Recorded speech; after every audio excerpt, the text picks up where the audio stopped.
This is when you open the base. There was a motor inside this Medico centrifuge.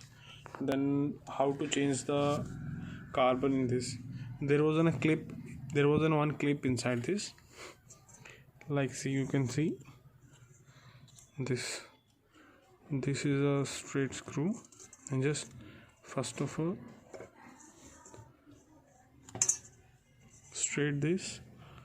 Just push it out, and just put that finger on that because there was a spring inside this, and you spring the out, and now you see there was a carbon came out of this machine. And then how to replace it, and then there's put a new carbon and just fix it out like this, and just put the spring again.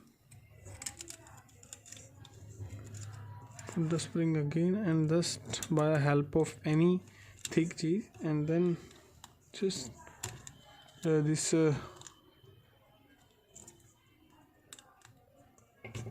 like this, and then fold this clamp like the same. Is it fixed like this? The carbon has been changed.